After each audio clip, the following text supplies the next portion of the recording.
O Renascimento, vamos começar então. Bom, o Renascimento italiano é um movimento cultural, social, político, porque, claro, tudo é política finalmente, impulsado por uma minoria que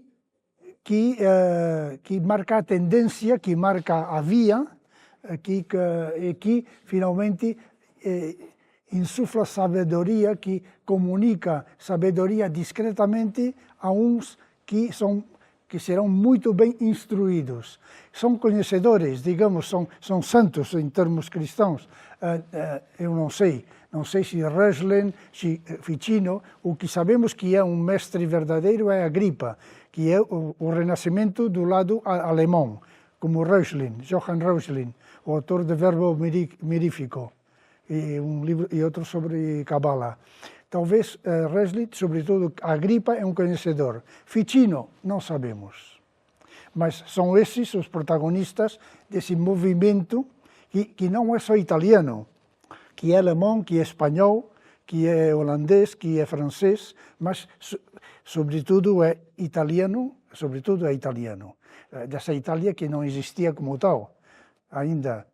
É sempre uma minoria que expressa o desejo de renascer dessa decadência da cultura e da cultura, porque não só da religião cristã, católica, porque ainda não tem o cisma protestante, e revivificar o cristianismo e a cultura ocidental. Então, claro, o que é que acontecia? O latim, ainda que era evidentemente a língua da igreja e a língua da ciência também, em parte a língua da literatura, a ciência se escrevia em latim, porque era a língua universal, herança do Império Romano. O latim estava perdendo força também a respeito das novas línguas romances que já se impõem. O espanhol, o português, o italiano, os italianos, os diferentes italianos, digamos, dos dialetos, o alemão. Então, o latim começa a retroceder. E depois, o mais grave de tudo é que o grego foi esquecido completamente. Então, Platão, os neoplatônicos, Pitágoras, toda a sabedoria grega é quase ignorada e nas faculdades, enfim, não existe praticamente, mas o Novo Testamento está escrito em grego. É uma coisa bastante incompreensível. E depois o hebraico que é a língua também do cristianismo, porque o cristianismo desde sempre aceita o Novo Testamento como revelado ao lado do Novo Testamento. Então, o hebraico ficou circunscrito ao ambiente, ao mundo judeu. E os judeus estavam isolados, estavam marginados, e eles mesmos estavam fechados, até que, por exemplo, eles não ensinavam língua hebraica a um goim. O goim é o impio, o estrangeiro, o que não é judeu.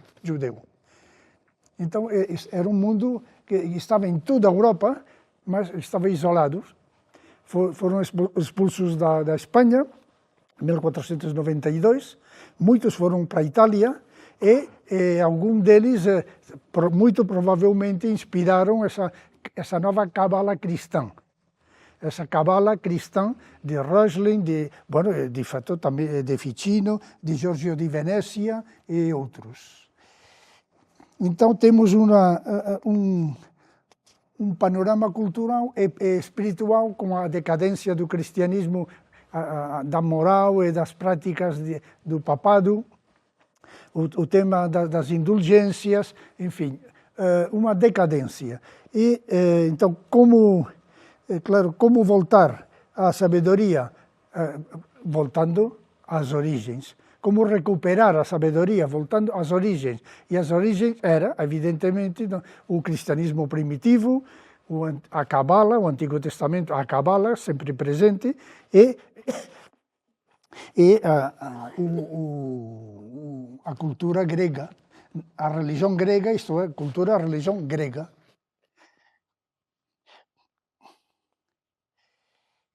Resgatar. Alguns desses autores eram conhecidos e lidos como os neoplatônicos, além de Platão.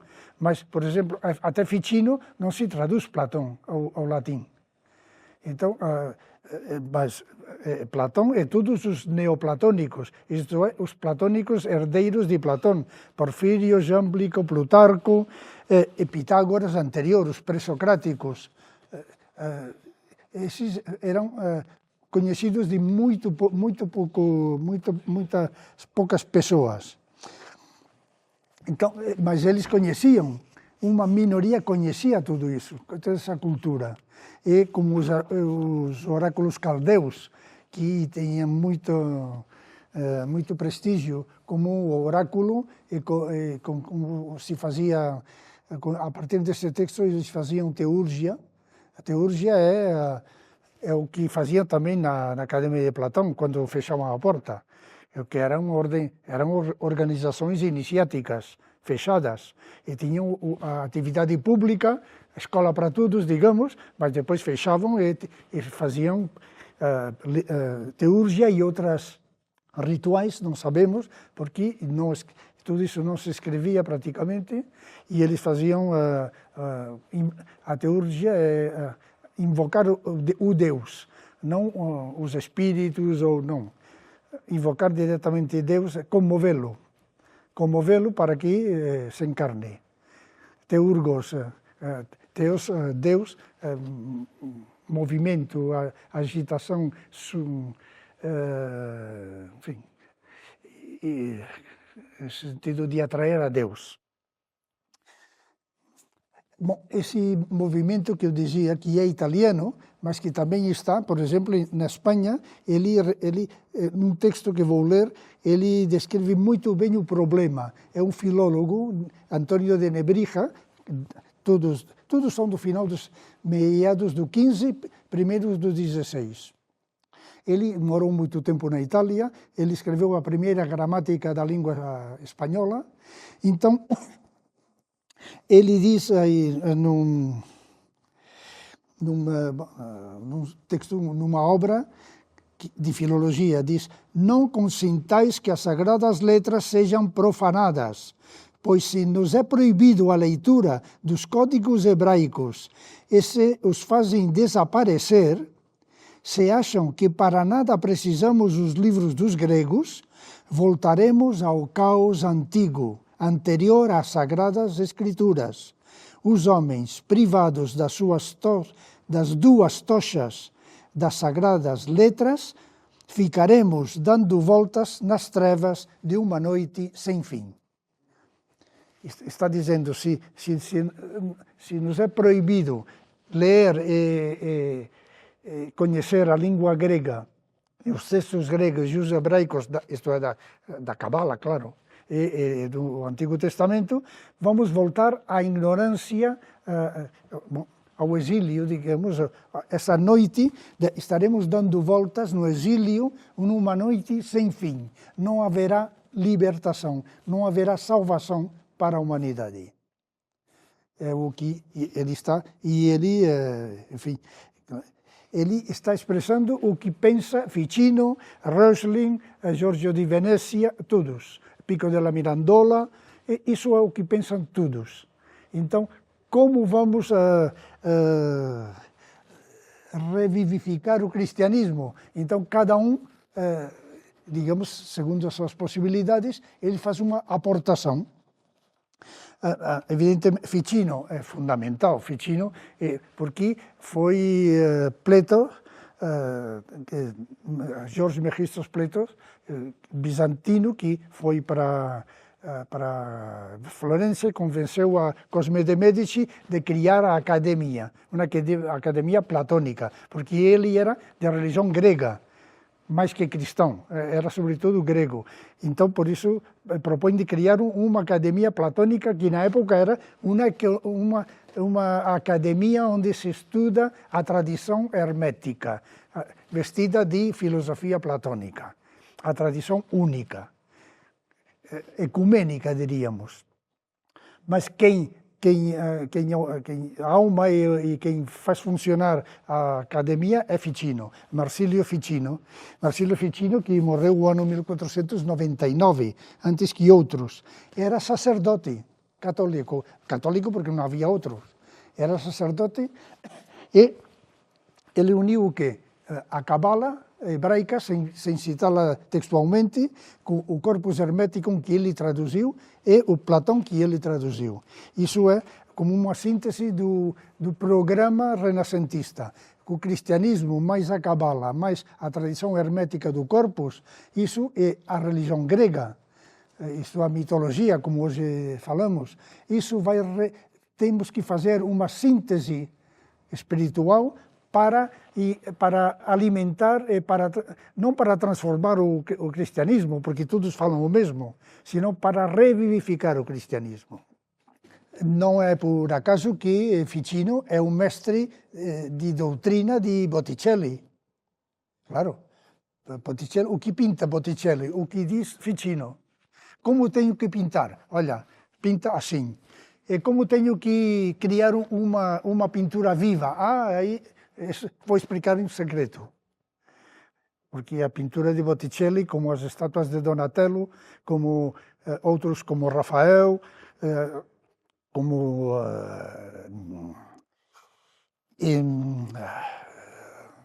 Leonardo da Vinci e outros, eles têm o segredo antigo de vivificar a arte que Catio recuperou e que está explicado aí na Física e Metafísica da Pintura, que apresentamos aí sexta-feira. Criar vida através da pintura, imantar a força divina e fixá-la na obra, na estátua ou na pintura. Isso é uma técnica que não está explicada, mas no Asclepius, que está em latim, que é parte do Corpus Hermeticum, mas é um texto em latim, ele explica que no Egito havia estátuas que falavam. Isso a Ficino e a todos entusiasmou, porque é isso. Os egípcios conheciam essas técnicas, claro, que se perderam, e eles recuperam essa tradição artística para criar obra viva, como fazia Catio. O seu La Belle Matière de Catio, a bela matéria. E outros personagens, Ficino é essencial, mas também Pico della Mirandola, que morreu 5 anos antes que Ficino, morreu muito jovem, tinha 31 anos, Pico. E ele era capaz de memorizar uma página, lia uma página, a memorizava e a recitava ao contrário, de baixo para cima. Era um fenômeno, uma coisa paranormal, digamos assim. E ele estava apaixonado pela Cábala cristã e pela Cábala, porque a Cábala cristã nasceu no século XIII, mas ninguém conhece, ou quase ninguém, mas é outra coisa aqui. Ele tinha um mestre que era hebraico, converso, Mitrídates, que instruía sobre a Cabala e sobre a língua hebraica. E Pico, bom, depois falaremos de Pico, o seu discurso sobre a dignidade do homem, que é mal compreendida depois do século XIX, sobretudo. Egídio de Viterbo era cardeal, neoplatônico, cabalista, esotérico, digamos, mas ninguém destituiu ele porque era da igreja, ninguém perseguiu ele. Às vezes a Inquisição falava, olha, você, enfim, é um excesso isso que está falando, mas bom, enfim, era outra época. Depois do Concílio de Trento, tudo vai, depois do cisma de Lutero, tudo vai mudar, tudo. Mas ainda não estamos aí. Então, esse cardeal escreveu, mas não se conserva textos completos. Mas sim, outro muito importante, Giorgio di Venezia. Esse morreu em 1540. Era cabalista cristão, ele renova a Cabala cristã e na sua obra Harmonia Mundi. Harmonia Mundi ele diz, todo o universo é um instrumento musical e que se rege por matemática. Então ele está fazendo platonismo e está fazendo pitagorismo. Ele é cabalista, pitagórico, platônico, isto é, ele está na tradição hermética, digamos assim. Morreu Egídio em 1532, morreu. Todos são coetâneos.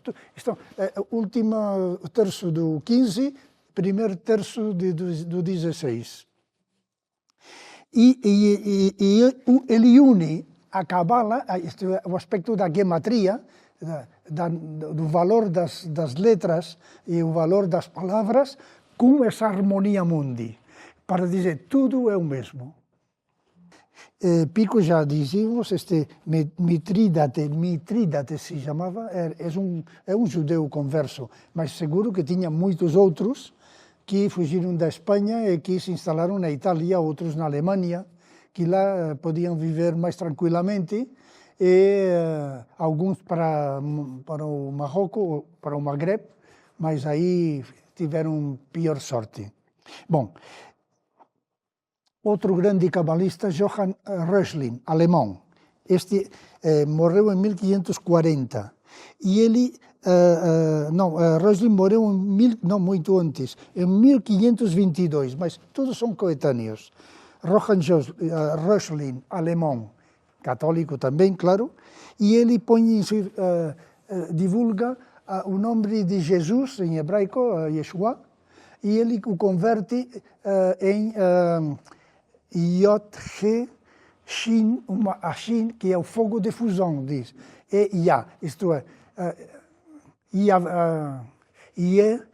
não sei se vocês sabem, Yod-He, Yah, é o Deus do céu. Shin, que é o nexo, que é o fogo que une o céu com a terra, que é o A, o Hu. Vav-He. Yod-He, Vav-He, e no meio, Shin.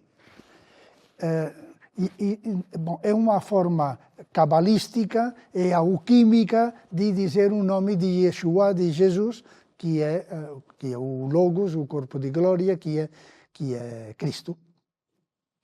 E, bom, está em francês a sua obra Verbo Mirífico, e de arte cabalística creio que não está. Não sei se em inglês, mas o de Verbo Mirífico está em francês. Nós publicamos na revista La Puerta textos de Röchlin e de Giorgio de Venecia, que é a Cabala cristã. Depois, no mundo germânico, Agripa. Agripa, como o Catió, viveu 49 anos só, mas fez tantas coisas em 49 anos, e muitos desses, como o Paracelso, que não paravam de viajar. Claro, porque buscavam o quê? Buscavam manuscritos, contactos, gente que estava na mesma, digamos, no mesmo patamar espiritual. O abade Tritemo era o mestre de Agripa, que era um alquimista e que fez uma obra imensa de criptografia, enfim.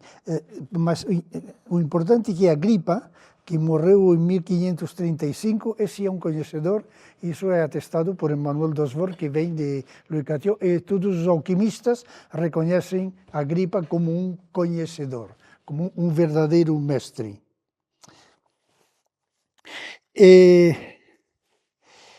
Bom, a obra mais conhecida é a Filosofia Oculta. O que é a filosofia oculta? Na realidade, o mesmo que fala Ficino, Röchlin, Pico, é a filosofia da realidade oculta. Não que seja uma filosofia oculta, não. É uma filosofia, uma doutrina que fala da realidade que não vemos, da realidade oculta. E essa filosofia oculta é a Cabala, a alquimia, a geomancia, a magia divina, tudo isso é filosofia, em termos platônicos. E ele diz, e o hebraico é a língua mais sagrada para fazer magia sagrada, magia divina, digamos, e para estudar e para se aproximar aos mistérios da regeneração humana. Ele faz um grande elogio mais que do grego e do latim, do hebraico. Então, Agripa bom, vale a pena ler-lo. E depois também sobre a vaidade de todas as ciências e artes, a vaidade do mundo. Olha, nada vale a pena no mundo, à exceção da busca de Deus e da ciência de Deus. Tudo outro é maia, diríamos. Tudo isso é passageiro e não serve para o que importa, que é a nossa salvação.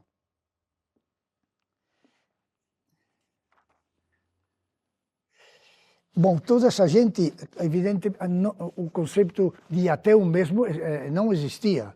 Talvez tinha algum ateu na Grécia, alguma escola ateia que negava a existência de Deus, mas todos são cristãos, todos. Mas entendem o cristianismo como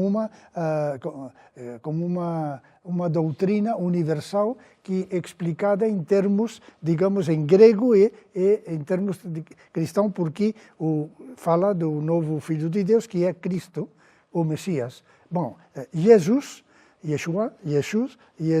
ou Christos. Christos em grego é Messias.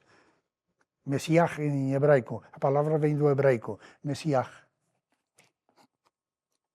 E, todos eram cristãos.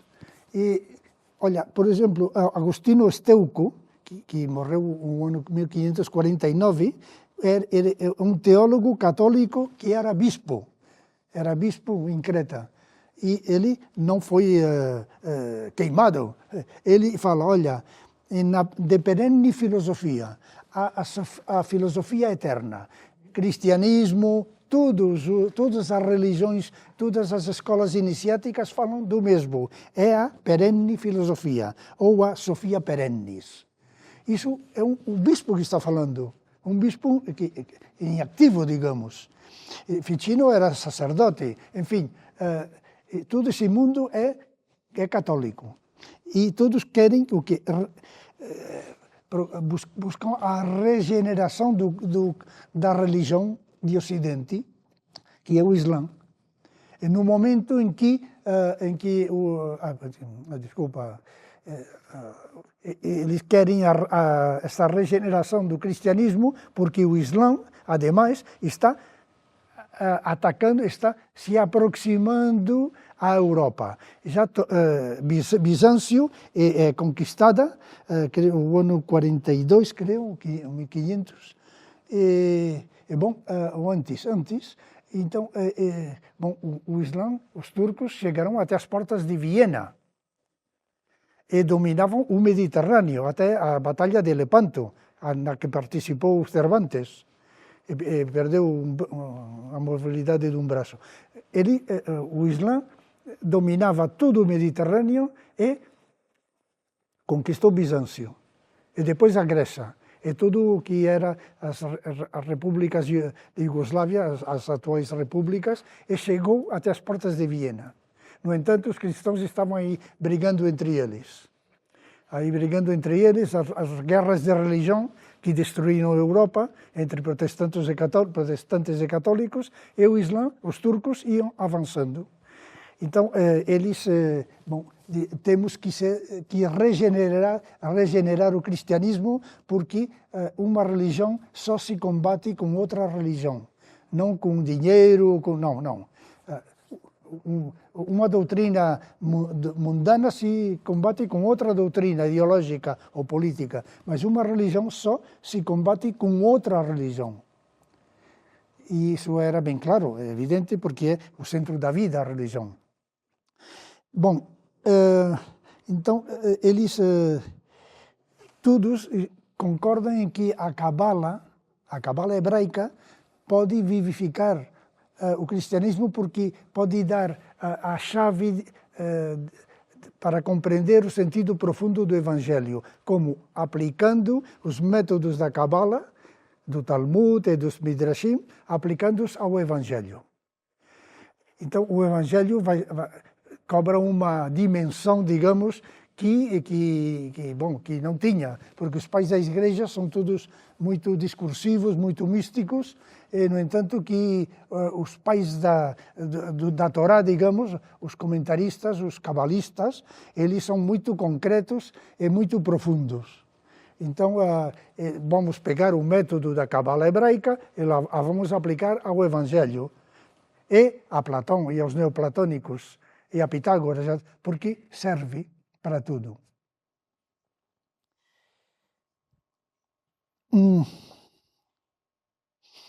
Bom, finalmente, eles... são 80 anos, talvez, nem 100 anos, mas ainda que fracassou em parte só, porque renovaram tudo a cultura de Ocidente e também a tradição esotérica, digamos assim, onde está a cabala, a alquimia, enfim, a geomancia, a cartomância, todas as ciências tradicionais. Renovaram e ainda estamos, digamos, nos alimentando dessa renovação do Renascimento. E, claro, para um católico na época afirmar que Dionisos, Osíris, talvez Platão, todos são filhos de Deus como Cristo, era heresia, mas na época se falava, e eles falavam isso, todos, e todos eram católicos. E, bom, já expliquei na arte, bom, claro, na arte como na literatura, digamos, que tem um movimento, bom, já é conhecido, é muito mais conhecido o movimento do Renascimento no mundo da arte, porque Leonardo da Vinci, o que é o seu homem universal, que é tudo em proporção áurea, porque é pitagorismo, e é cristianismo, e está ligado com a Cabala, e com a tradição alquímica, com o Corpus Hermeticum, porque é a Sofia Perennis de Esteuco.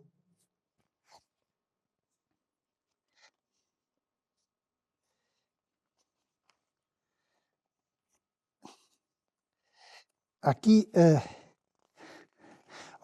o que define muito bem, creio, esse espírito é o que diz Ficino. Ficino, ele cita a um pitagórico, Numênio de Apamea, do século II, que diz: Moisés é Platão falando em...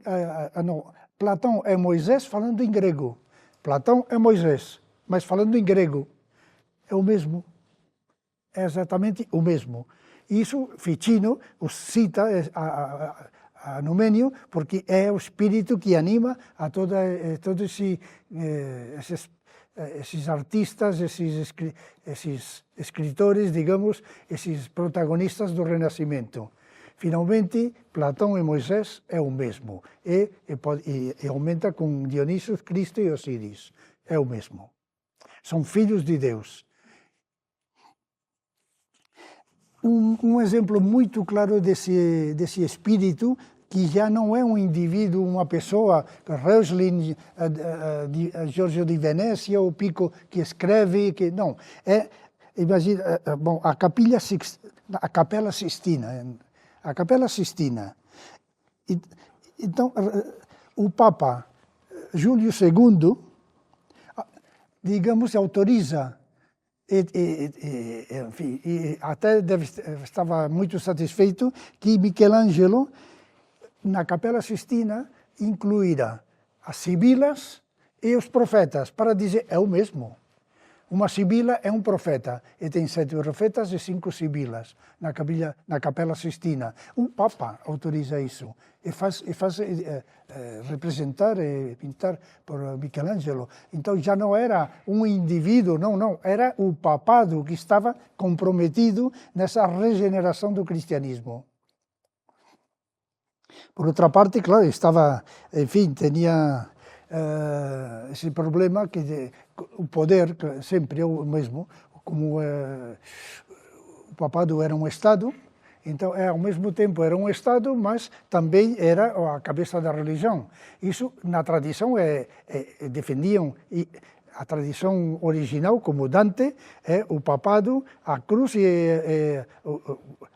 e o poder temporal têm que estar unidos. O poder espiritual e o poder temporal devem estar unidos, senão o poder temporal é só profano. O Islã conservou, de alguma forma, esse princípio, que era o princípio de Ocidente e de Oriente. Toda a antiguidade é assim. O poder espiritual não se separa nunca do poder temporal. Bom, mas até aqui, digamos, essa aurora que é o Renascimento. Mas é nessa época que, o Lutero ele põe as suas 95 teses, denunciando a venda de indulgências. Se você paga, pode comer carne, senão não. Se você paga, pode, senão não. Então, isso era uma degeneração do cristianismo contra aquilo a que estavam lutando todos. Mas nesse momento de, digamos, de grande expansão e regeneração do catolicismo, não talvez por acaso, porque o acaso não existe, então vem a reforma protestante, justificada pela degeneração e pela corrupção do papado. Mas, claro, a coisa tomou uma dimensão catastrófica para a Europa e para o Ocidente. Absolutamente catastrófica, porque isso é 1517. O que provoca as guerras de religião. O centro da Europa, a Alemanha, ficou devastada depois da Guerra dos 30 anos. Estão todo o século XVI e grande parte do XVII em guerra protestantes contra católicos. Porque os príncipes alemãos defendem a Lutero, os Calvino, enfim, o que chamamos de protestantes, e isso provoca guerras porque ninguém cede, digamos, ceder. Vamos falar, não se fala. É uma rebelião e eles se acham fortes, toda vez mais fortes, então já se enfrentam militarmente ao papado, que vai perdendo força. Então temos aí uma reforma protestante que termina com o Renascimento. Na realidade, termina com o Renascimento as guerras, não 1517, o fato que Lutero pendura aí as 95 teses, não. É um processo que, ao longo do século XVI, vai provocar o Concílio de Trento e a Igreja se fecha sobre si mesma e aquela abertura, aquele espírito de regeneração sumiu. Olha, de 1524 até 1697, imagina, mais de um ciclo e meio de guerra. E a Europa fica arrasada. E se impõe na Europa do Norte o protestantismo, que em tudo, o mundo moderno não é católico. O mundo moderno é filho do protestantismo, do luteranismo, sobretudo.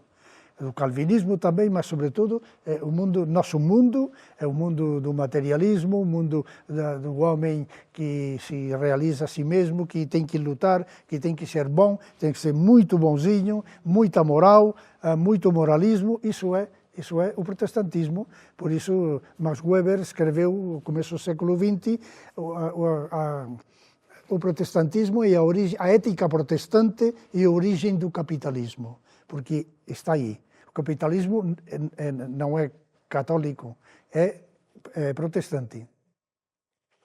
E depois, enfim, eles suprimem a santidade e a mulher fica no segundo plano, que se não tem virgem, nem santas nem santos. Então, poucos anos depois da época, uns anos depois da reforma de Lutero, em 1517. Em 1599, Agripa escreve uma obrinha breve, que se chama Sobre a Nobreza e Excelência do Sexo Feminino, que os historiadores dizem que é o primeiro manifesto do feminismo, porque o protestantismo só tem Jesus, não há Virgem. Não há monastérios, nem masculinos nem femininos. A mulher fica, digamos, não invisível na religião, o contrário do catolicismo. Toda a tradição antiga, na Índia e no Oriente e Ocidente, tem dois aspectos do Deus encarnado, o aspecto feminino e o aspecto masculino. Então, até na Índia, olha, Shiva e Shakti. Shiva e Shakti. Então, são ele e ela, unidos, são um corpo de luz, ou um andrógeno. Então, uma sentença hindu diz que Shiva sem Shakti é um cadáver. Um sem o outro não é nada. Se não há dois, não há nada. Não há vida, nem vida exterior, digamos, natural, nem vida divina. Então, o protestantismo suprime isso. Eu ainda não compreendo como explicam, mas bom, eu sou católico, não sou papista, eu sou da tradição hermética de Louis XIV. O esoterismo do catolicismo é a alquimia, como a Cabala é o esoterismo do judaísmo. Então, não é por acaso que Agripa escreve isso, claro.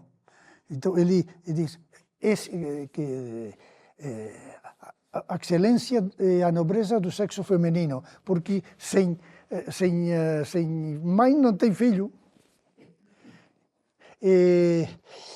Bom, aí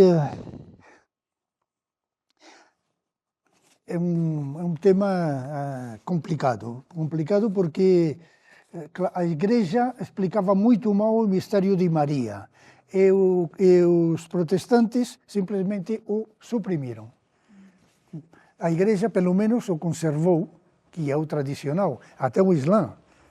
Aí falávamos de Fátima, sobretudo no xiismo. A Imaculada é Fátima e é a Senhora das Mulheres do Paraíso, no xiismo. Creio que nos sunitas também.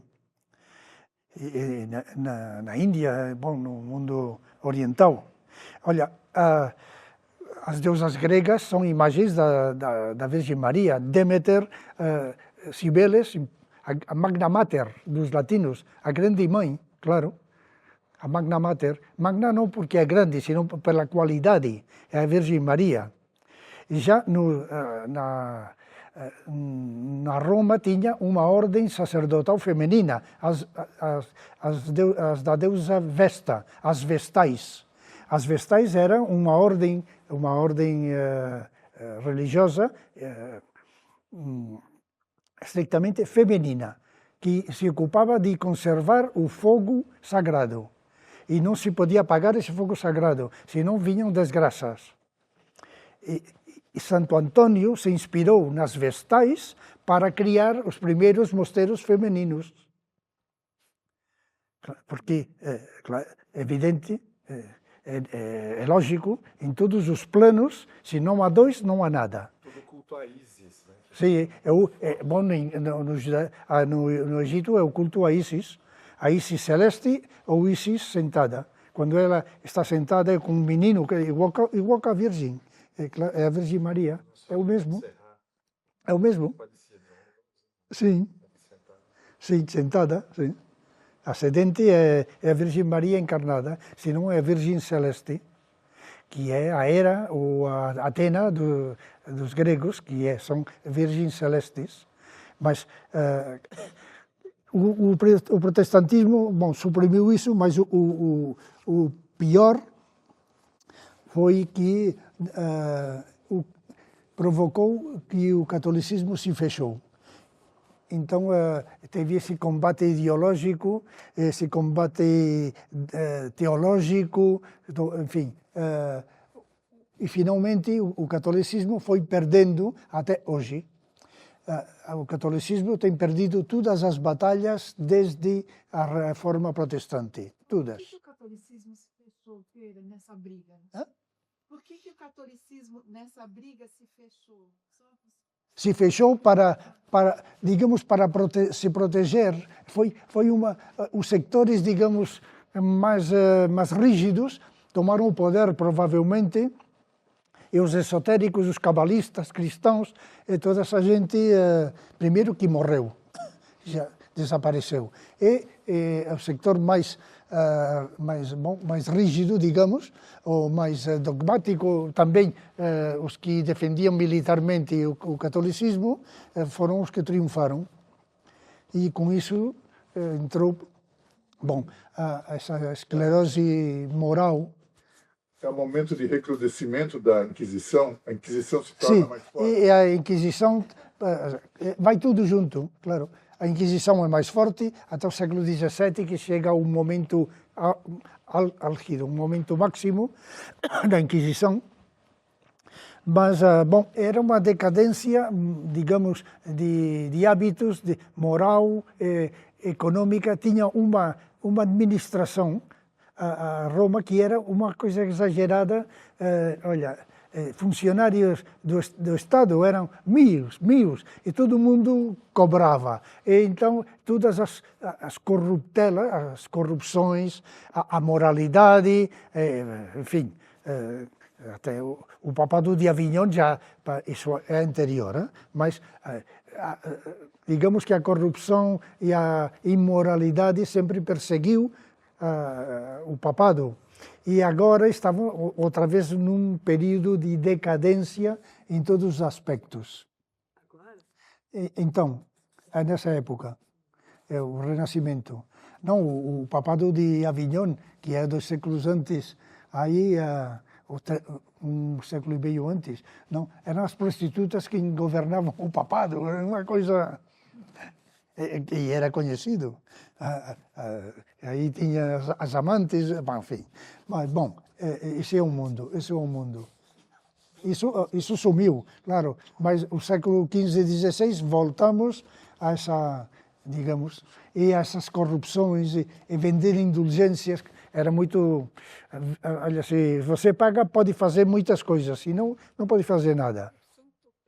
E quando teve o Concílio de Trento, foi quando surgiu os jesuítas, né? Sim. Como uma resposta. Uma resposta como, digamos, o braço ideológico e doutrinal do catolicismo. E o movimento jesuíta Sim. era um exército, assim, era organizado como uma estrutura hierárquica. Hierárquica, completamente. Então, ele está alinhado a esse recrudescimento Sim. da igreja. Sim, mas ao mesmo tempo eles são os mais cultos, os que conhecem toda a tradição da cabala cristã, da tradição hermética, e por isso eles, digamos, são o que eles fazem no Paraguai e outros lugares, isso não é próprio do setor rígido da igreja, era o exército ideológico e doutrinal, teológico da igreja, mas ao mesmo tempo eram os melhor preparados doutrinalmente e conheciam, se eles reconhecem que, eles não, a Isabel é católica, que o índio é ser humano e é cidadão espanhol. Claro, e os jesuítas que estão aqui na América Latina comulgam perfeitamente e incentivam isso. Eles escrevem a primeira gramática guarani, os jesuítas. Criar uma nova civilização. Uma nova civilização. Então, o protestante mata o índio, mas agora parece que era o contrário, que os americanos do norte eram bons, todos eram... É uma coisa... Os paulistas. O quê? Os paulistas aqui de São Sim. Paulo, os bandeirantes, eles entraram em conflito com os jesuítas. E assim, o chefe da Companhia Geral dos Jesuítas tem uma carta. Ele manda para o Papa uma solicitação de que a cidade de São Paulo seja destruída. Porque aconteceu um episódio de que um bandeirante ameaçou matar um jesuíta E aí o jesuíta falou, você não teria coragem de matar um homem consagrado a Deus. Daí ele falou, não, eu tenho, porque eu tenho fé em Deus, o que me salva é a fé. E aí ele fez uma denúncia oficial de que os bandeirantes eram hereges. Naquela época, a acusação de heresia era protestantismo. Sim. E de fato os bandeirantes tinham mercenários holandeses protestantes. Eram mercenários holandeses. Aí eles, os bandeirantes faziam? Eles atacavam as missões, porque sabiam que tinha um monte de índios, e escravizavam os índios. Escravizavam os índios, Aí teve esse episódio de que lá no sul, o grupo de bandeirantes foi atacar uma missão, e um grupo de jesuítas estavam cansados dos bandeirantes e se armaram. Tinha um jesuíta chileno, que era militar, se armaram e treinaram os índios para se defender dos bandeirantes. Foi daí que surgiu. Não sabia nada de tudo isso. Interessante, hein? Tem um amigo meu que ele fez, conhecido, ele fez um mestrado nisso, ele chegou a pegar essas cartas. Qual foi? A missão. Bom, vou continuar depois, podemos falar. Bom, a Academia de Florença, enfim, que é o mais conhecido, foi fundada em 1462 por Cosme de Médici, que era o grande mecenas. Ele financiava tudo o que era cultura, mas foi Ficino quem animou e quem conservou, digamos, deu vida real à Academia Platônica. E o termo de humanismo, que é posterior, ainda que eles falam da supremacia do homem, mas o humanesimo italiano é um termo ambíguo, porque Pico ele dirá que, finalmente, o que é o homem? O homem é a alma. E de onde vem isso? De Platão. Platão, em Alcibíades, Sócrates pergunta, então, o que é o homem? E diz, você sabe que é aquilo que se serve do corpo. Sim, responde Alcibíades. E Sócrates aumenta, tem alguma coisa que se sirva do corpo, se não é a alma? Isto é, a alma, psique, se serve do corpo. E ela cria o corpo, de fato, e se serve do corpo para estar neste mundo de exílio, digamos. Então, a alma é o homem. E quando você lê homem, humanismo, está falando do verdadeiro homem interior que temos todos em nós, que é a alma imortal. Não o espírito, que é uma confusão semântica, terminológica e doutrinal que Guénon divulgou. Psique, em grego, e Platão diz, psique é a alma imortal. Psique é imortal e todos temos uma semente divina imortal que é psique, que é alma. E, bom, toda a tradição pitagórica, Pitágoras já diz, um século e meio antes, que o que é o imortal em nós, a alma, psique, o mesmo termo. Heráclito, pré-socrático, psique, alma imortal. Todos, e Homero ele usa outro termo que é nous. Mas bom, então Ficino, no seu comentário do Banquete de Platão, ele diz, o homem é a alma mesmo, e a alma é imortal, exatamente o que diz Platão. E em outro tratado, ele diz, a suma da nossa exposição será então assim, os homens, isto é, as almas dos homens. Isso agripa toda a tradição, digamos, pitagórica, esotérica ou química, fala, quando você diz homem, isto é o homem interior, que é a alma.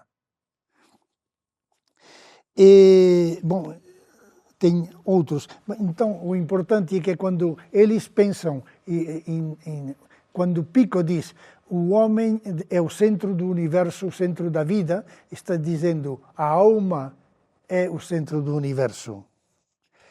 Ele,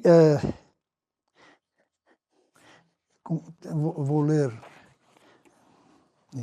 no discurso sobre a dignidade do homem, diz, o homem é o vínculo unificador, o hino nupcial do mundo.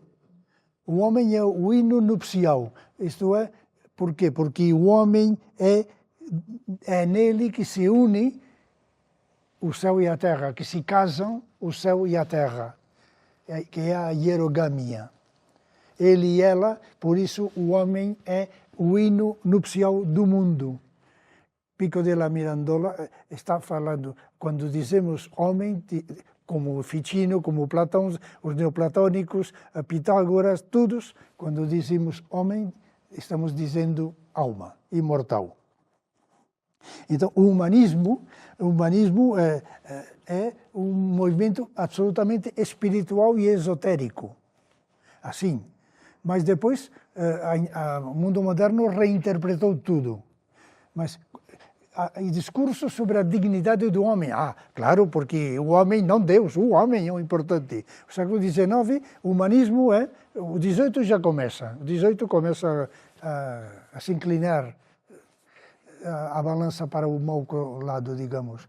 E o século XIX, todo mundo acadêmico, de toda a Europa e também, claro, nos Estados Unidos, em todo o mundo, o humanismo, o nascimento do racionalismo, do interesse pelo passado, não para recuperar a sabedoria, não, porque eram arqueólogos, gostavam muito da arqueologia.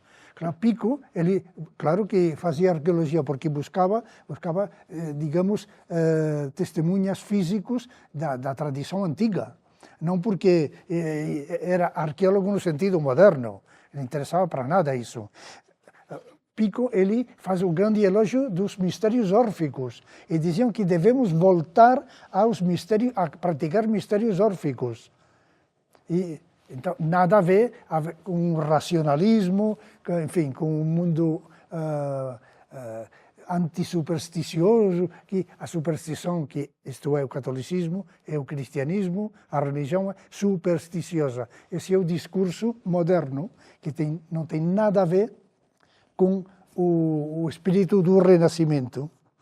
E outro aspecto que complementa, que é o corpus hermético, que também traduz Ficino. Ficino traduz o corpus hermético, que chega, porque Cosme de Medici ele enviava missionários, digamos, para recuperar textos antigos de Bizâncio, porque os turcos iam avançando. Então entravam no mundo já bizantino islamizado e recuperavam textos sagrados, textos de Platão, de todos os pré-socráticos, e então levavam para a Florência, para Cosme. E um deles foi o Corpus Hermeticum. 11 dos 12, quase toda a obra. E esse corpus chegou à Florência em 1460, e Cosme falou, olha, deixa Platão e traduz o Corpus Hermeticum, que eu quero saber antes de morrer o que diz o Corpus Hermeticum, porque aí estava a tradição universal, que era a Cabala, era a alquimia e era a religião pagã, isto é, grega, e ao mesmo tempo era cristianismo, tudo. E são textos do século II a.C., que não se escreviam, e era de um grupo iniciático, talvez de um mosteiro, uma comunidade fechada, que tinha esses textos como base doutrinal. E o Corpus Hermeticum, ele pôs o nome de Poimandres, que significa pastor de homens, em grego, Poimaner, Anero ou Andros, o pastor de homens. Então, finalmente o quê? O que aconteceu? Que o Renascimento não morreu, mas não triunfou tampouco. Foi uma aurora e um crepúsculo ao mesmo tempo. Transformou a espiritualidade de Ocidente, sobretudo a esotérica. Digamos, a regenerou, aportou a Cabala hebraica, a tradição hermética, o platonismo, Pitágoras, porque todos são pitagóricos. Ficino é pitagórico, Agripa é pitagórico, ele cita Pitágoras. Na realidade, o pitagorismo está em toda parte, porque Platão, o que faz Platão? Divulgar o pitagorismo. Pitágoras é a gota de azeite numa grande jarra de água, está em toda parte. Harmonia mundi é pitagorismo. Então, eles tentaram regenerar toda a religião cristã e a cultura do Ocidente. Em parte triunfaram e em parte fracassaram, sobretudo por culpa das guerras de religião que provocou o cisma protestante. Mas, de fato, nós somos herdeiros desse esoterismo que se divulgou no século XV e XVI. Eles não pretendiam nem criar uma sociedade com liberdades, nem com direitos humanos no sentido moderno, nem ciência moderna, nada de tudo isso. Queriam recuperar a antiga tradição ecumênica, espiritual, que era muito mais que catolicismo, como já disse, que era cabala, que era tradição hermética, era a religião grega, era alquimia, e tudo isso para revivificar o cristianismo que estava em decadência. Algo também importante que conseguiram, que é fazer renascer o grego e o latim. A Bíblia políglota, por exemplo, do cardenal Cisneros, século XVI, na Espanha, então já se divulgam as obras em grego e em latim. Então se começam os estudos, aí os protestantes também digamos que fomentam o estudo do grego e do hebraico. E até hoje tenho uma tradição, digamos, de estudo filológico do grego e do latim no mundo luterano, não sei se também no calvinista, e na religião cristã. Finalmente, o Renascimento foi aurora e crepúsculo ao mesmo tempo, mas nós somos herdeiros desse Renascimento. Então, enfim, aqui estamos e, de fato, a mensagem reencontrada tem muito, porque é cabala cristã, é alquimia cristã e é corpus hermético, até citado. Na mensagem reencontrada, todos os textos revelados estão citados, e também o corpus. Enfim, até aqui. Então, se vocês têm alguma pergunta... No final do século XIX, os católicos eles vão tentar de novo revivificar, digamos assim, coisa, com os católicos ocultistas. O ocultismo, papus, o movimento ocultista é católico, é antiteosófico, é antiprotestante. E eles tentam o mesmo vivificar o catolicismo, Stanislas de Guetta ou Stanislas de Guaita, papos, todos, aí tem um número de la puerta está consagrado a esse movimento ocultista. Eles defendem o catolicismo hermético. Mas, foi um intento mais de renovar o que se fez no século XVI, XV e XVI na Itália e no mundo germânico. Eles tentam renovar o cristianismo e falando o quê? Que a cabala cristã e a cabala hebraica é o mesmo que a doutrina católica e que todos falam o mesmo. É a alquimia, o movimento ocultista. Claro, parece que o ocultismo eram todos que faziam viagens astrais e nada mais, não. Era gente muito bem preparada e que também, sim, faziam teurgia, viagens astrais, mas era muito mais que isso. Era um intento de renovar o cristianismo. Pera, quando existe o fechamento da igreja cristã e que encerra a Renascença, o que acontece, então, é que toma o poder em Roma gente que diz a culpa do protestantismo foi que nós abrimos demais, então vamos fechar tudo e se torna rígido, é isso? Sim, é um dos argumentos deles. E outro que vamos combater o protestantismo voltando, digamos, ao que era o catolicismo mais ortodoxo. Porque eles têm medo de que se confunda com se confunda com o esoterismo. Então também tem esoterismo no mundo protestante como Paracelso, como Gerard Dorn e outros, então Conrad, então que são também do Renascimento todos. Então, para separar bem os campos, por a fronteira, nós temos que nos definir como, fechando, voltando de forma assim, voltar à rigidez teológica e doutrinal.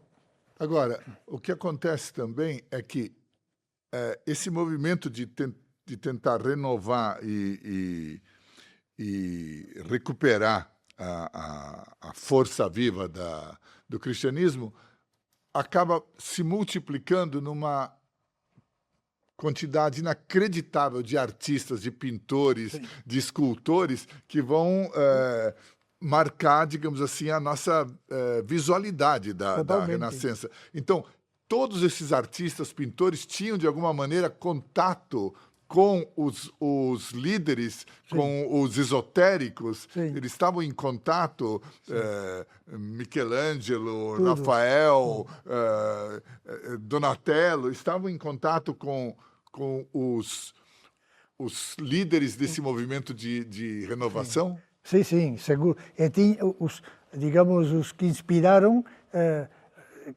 seguro que ficaram na sombra, a maioria, seguro. Mas ele produziu o Renascimento, um movimento cultural na Europa que já, não se podia parar isso. Já não podiam reprimir. Então, todo o século de ouro espanhol, o barroco, tudo isso, na França, na Alemanha, nos Países Baixos, isso já era imparável. Aí, o século de ouro espanhol começa no 16, mas vai até o final do 17. E estão os grandes, não só Cervantes. Olha, Quevedo, ele era,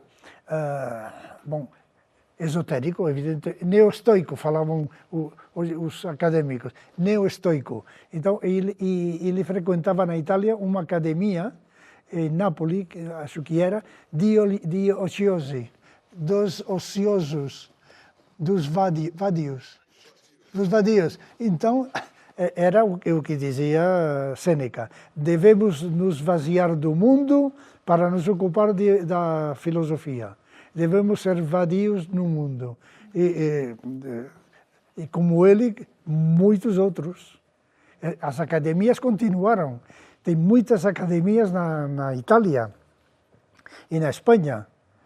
Mas aparentemente são sociedades de cultura, de intelectuais, de artistas, mas como Leo Chiosi de Nápoles, seguro que havia uma atividade secreta, digamos, como a academia, oficialmente na academia de Florença, eles celebravam todos os anos a morte de Platão, com grandes festas. A morte, não o nascimento, porque o importante é a morte. A tradição se celebra a morte de Jesus, porque a morte de Platão, porque é a saída apoteósica, digamos, deste mundo, como sábio, como corpo de luz. E por isso a tradição celebra o dia da morte, como Cervantes e Shakespeare.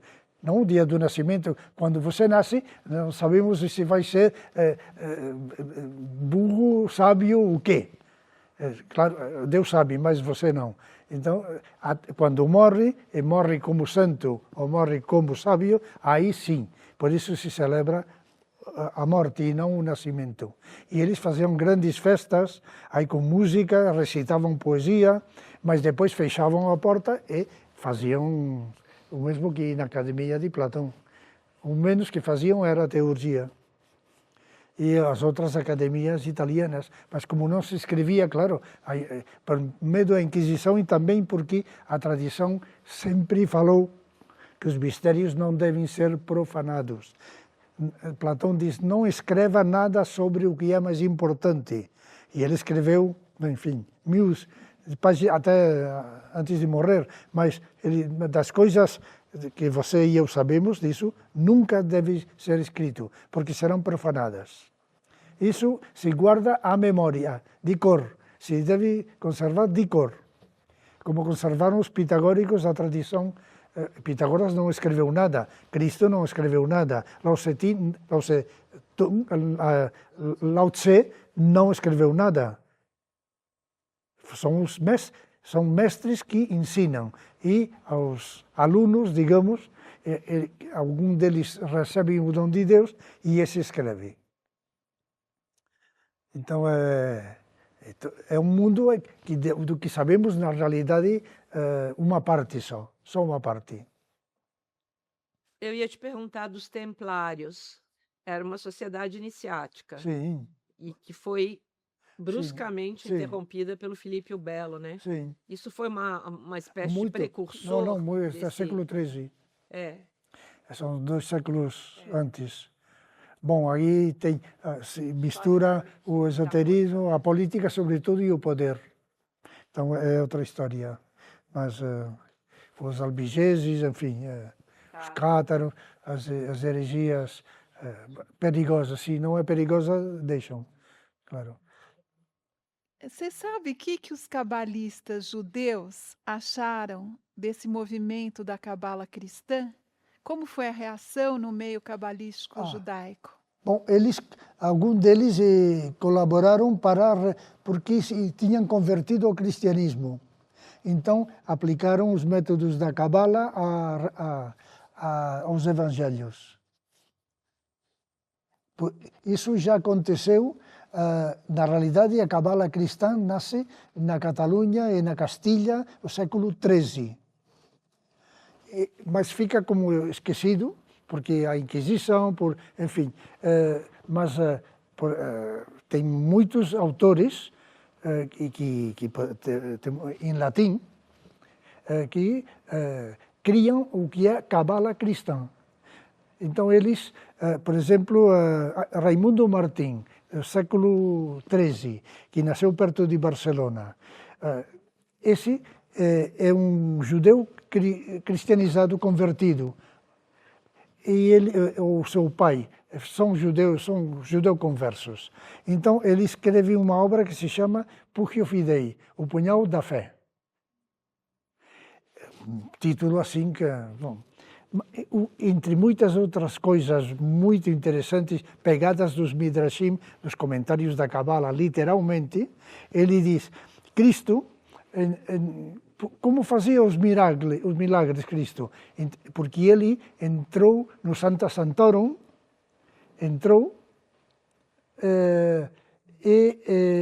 então pegou o nome, o tetragrama, pegou o nome, se abriu a coxa, pôs o nome da coxa, fechou e assim saiu e ninguém se apercebeu que ele roubou o nome e com esse nome fazia todos os milagres. Que é uma forma assim um pouco esquisita de dizer que Cristo era judeu, evidentemente. Claro. Então ele participou da tradição ele conhecia o nome. Conhecer o nome é ser um sábio, é ser um zadik, é ser como um patriarca. Isso, século III. Ele publicou essa obra em, tenho aqui, 1280 não, se publicou muito depois. Mas ele escreveu isso segunda parte do século XIII. E como ele, outros. E que ao mesmo tempo que Moisés de León escrevia o Zohar. E tem um grande movimento no século XIII da Cabala que se exterioriza, que se mostra ao mundo, a Cabala hebraica, e ao mesmo tempo nasce a Cabala cristã. Depois, Reuchlin, sobretudo Reuchlin, Egídio de Viterbo e outros, eles recuperam essa tradição no Renascimento. Outra pergunta. Quando o Pico della Mirandola fala dos mitos órficos e propõe até rituais órficos, você sabe quais são esses O que do Não, orfismo é o que o Pico... está basado nos hinos órficos, que é o único que se conserva. Porque rituais, nem mesmo em Eleusis, sabemos o que faziam. Não falavam. Mas eles tinham e conheciam os hinos órficos que usavam como oráculo também. Os hinos órficos eram oráculo, e os oráculos caldeus também. Então ele falava de recuperar essa tradição e incorporá-la ao cristianismo. Porque para Orfeu, que é um personagem mítico, digamos mítico, isto é modelo do Cristo grego, como Dionisos. Não são pessoas históricas, como Jesus, ou como Mohamed, ou como outros. São modelos. Os verdadeiros sábios, não sabemos quem. Sabemos um que era Pitágoras, mas o normal era que ficaram no anonimato. Platão, ele é um conhecedor. Até onde não sabemos, mas ele fala na grande carta que diziam os antigos, Platão diz, olha, quando diz, disso eu nunca falarei. Se alguém te diz que eu falei desse tema, ou escrevi desse tema, jamais, porque isso é fruto de uma relação interior que se tem com a alma e com aquilo que é a matéria mesma do saber, que de repente se acende com um fogo interno. E isso diz na grande carta. Sim, porque essa carta o amigo a conservou e finalmente a família a conservou e chegou até nós. E os antigos chamavam essa a grande carta. Que era para ser ocultíssima, né? Hã? Que era para ser escondida. Claro, disso não se fala. Toda essa gente que fala tanto dessas experiências, enfim, não sei. Como diz a mensagem, se você achou Deus, sobretudo não fale para ninguém. Isso é a tradição. Só mais uma pergunta, Pera.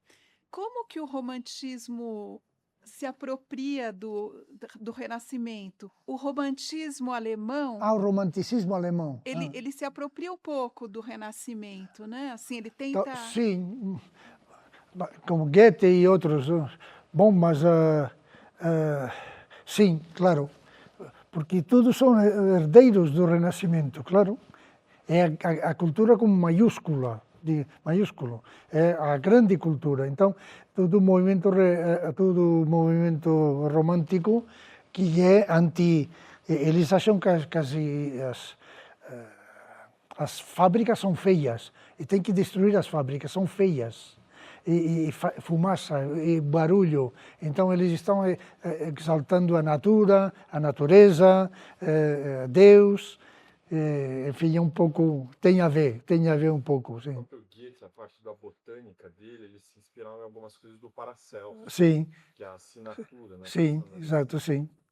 Assinaturas de Paracelso, sim. Que Paracelso não descobriu nada das assinaturas, ele divulgou. Mas isso conheciam. Os antigos, eles conheciam as assinaturas das plantas, das árvores, e pela assinatura sabiam as propriedades da planta, do fruto, da raiz, e ainda mais, porque a coisa era magia. Então o xamã, ele se ficava perante a planta e perguntava para ela, para que serve você? Como pode usar você? Para me curar ou para me fortalecer.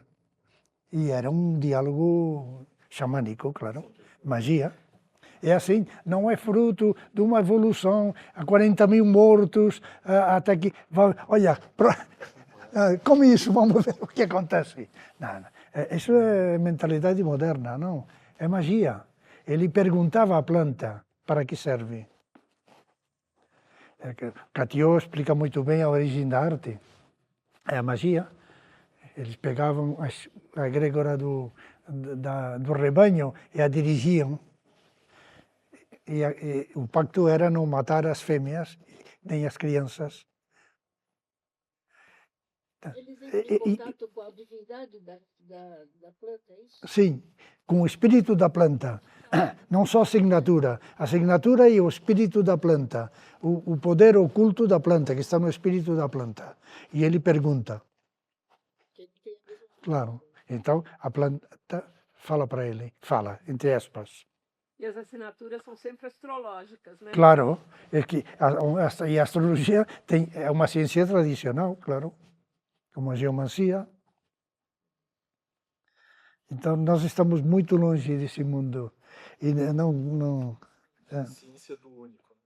a ciência do único, exato, isso. Nada nos salvará a exceção da ciência do único, é isso. As estátuas, o que diz o Asclepius é muito breve. No Egito tinha estátuas que falavam. Por quê? Porque eles punham um espírito dentro e vivificavam a estátua, e a estátua falava. Cicero diz que na sua época, século I a.C., em Roma, tinha estátuas de bronze que falavam, aqui choravam, desculpa. Estátuas de bronze que choravam. E Cicero não era um louco. Por quê? Porque conheciam como vivificar uma estátua. E Donatello e outros do Renascimento faziam o mesmo com as esculturas e com a pintura. E Catio com a sua pintura. Então, devemos voltar à arte viva e à verdadeira vida, enfim. Agora, assim, tirando toda a complicação, é só ir na mensagem, Sim, né? Ficar na mensagem, se a gente tirar toda a complicação que foi... sim. A complicação que foi o mundo A moderno, mensagem reencontrada e busca a essência, a simplicidade, voltar à origem que é sempre simples. Pode ser escura, pode ser críptica, mas é simples, sempre. Sempre é simples. Sim. Então, o mundo moderno complicou até o extremo e continua complicando. Ainda que, às vezes, parece que alguém quer voltar à origem, porque descobre que, na realidade, nunca vai conhecer o que é a vida nem o universo se não é por inspiração divina. a gente conhecer o Deus, a gente conhece tudo, né? A gente vai? Se a gente conhece o Deus, Claro. conhece tudo. Conhece tudo, claro. É para dentro. Claro.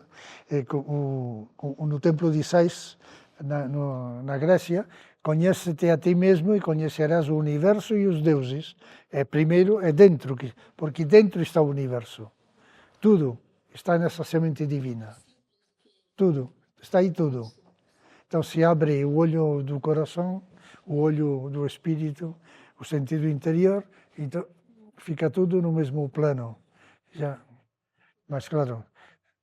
Bom, enfim, obrigado e até outra.